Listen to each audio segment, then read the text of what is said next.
السلام عليكم ورحمة الله وبركاته. أشما حركفون إلمان أورما إدل الدنيا كان أرجعتم بكم سنجرتني سلام تانكو سنبرنا راجيت كيتشا هراوان سنجرسي وكان سنبرسي فيسبوكي كيسيرو بنتن جتشود على كوف سيتين بنتن سن دغتنا تاو سنجلا ودا تاو كنماتي بنتنا تاو ولما قال لكوف سنن بيتن أكمتي لكوف أما حركا قبدن كاما فيدا ما جرتن كانت أكمتي جيرتني حال مسال بجتشود أدو سن ركسني أدو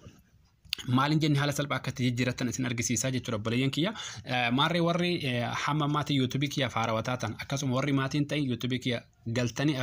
abdi oromo tub kajed subscribe yogotan barimsi anga dilakkisu guyya guyyatin isin naqqaba irra baratan jedhen abdiin qaba inshallah kanafu amma tumura qoppi youtube kiya kana bodde sitti deemina galbade kuno dufe waan inni naaken bismillahir rahman jedhen jalqabade dubbi kiya maqaa rabbiitiin banadde alhamdulillah galata galbade kuno dufe waan inni naaken fudadde ofiin beeku rabbiin of gargaarsifadde barumsa sende bartachuudha okay facebook keessan keessa galtu gasi sarar dalge gubbarra zam okay gootu bodde gadi butani setting and privacy kajettu kana okay gootu bodde setting kajettu kana okay gootu personal information kajettu kana ratto okay gootani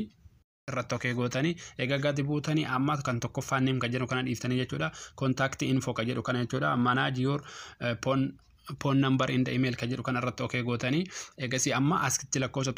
amma lakkoofsa tokko jira kan ittiin bana lakkoofsa 58 akhirii argaa jirtu amma kana jijjiiruu barbaada asitti akkuma argaa jirtan lakkoofsa tokko qofa jiraami booddee lama ta'a eegasii booddee ammoo akka dileetii gootanillee isin argisiisachadha garuu ammoo asirratti obboleeyyan kee wanti isin beeksisu dileetii gochuudhaaf paaspoortii feesbuuk keessanii yoo beeytan dileetii yoo paaspoortii feesbuuk kan beeyne ammoo dileetiin ta'u lachuu asirratiniif ta'a garuu rakkoon qabu risaalaan isumarra dhufti jechuudha yeroo isin jijjiiratan risaalaan abbaa lakkoofsa amma jijjiiratanii kanarra dhufti jechuudha okay amma jijjiiruu lakkoofsi dura akka kanatti jira lakkoofsa kana hin beeytan gattanii jirtanii haa jennu fakkeenyaaf anamma gatee jira jedhu maal gochuudhaaf maal gootu gadi butani add phone number bakka jettu kanarra kilik gootu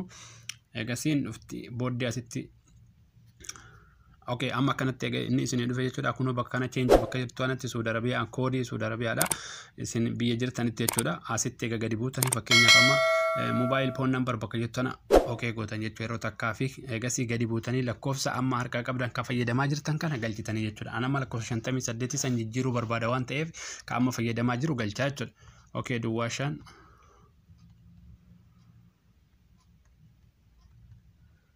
akka argitan kanatti eega haala kana itti galfattanii asitti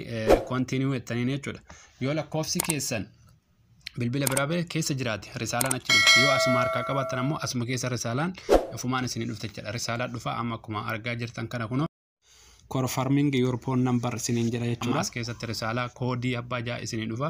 kuno akkuma argitan kana jechuudha asitti amma kuno amma risaalaan dhufteerti akkuma argitan ofumaan itti galte asuma keessa qaba amma shari'aallee as keessa qaba booddee naaf banamaa jechuudha okay amma itti galeera ilaas galeera jechuudha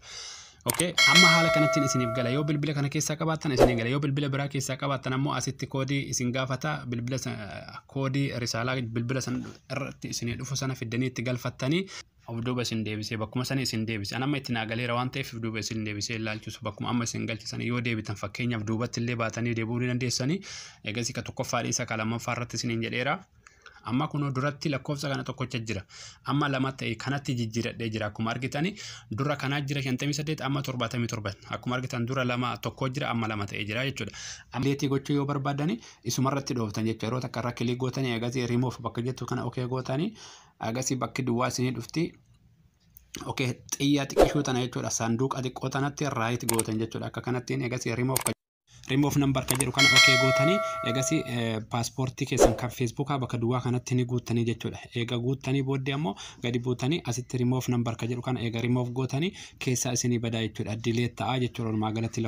lakkoofsa duraan isin jalaa badisan haaluma salphaa jijjiirattaniirtan jechuudha eegasii delete gootanii kan amma fayyadamaa jirtan keessatti isinii fafaa jechuudha isinii galee eegasii yoo barbaadan jechuudha email isaa paaspoortii isaa jijjiirachuu yoo waan barbaadan eegasii maal gochuu qabdanii forget yoo gootanii forget gootan risaalaa yeroo isin achitti naqxan bakka forget gootan sanitti risaalaa yeroo isin naqxani maaltu dhufa risaalaan bilbila amma harkaa qabdan kanatti irratti isin dhufti jechuudha bilbilli duraa badeera waan ta'eef kan amma harkaa qabdan kana irra isin dhufti paaspoortii imeelii waan adda addaa jijjiirachuu haala salphaatti beekuu ni dandeessanii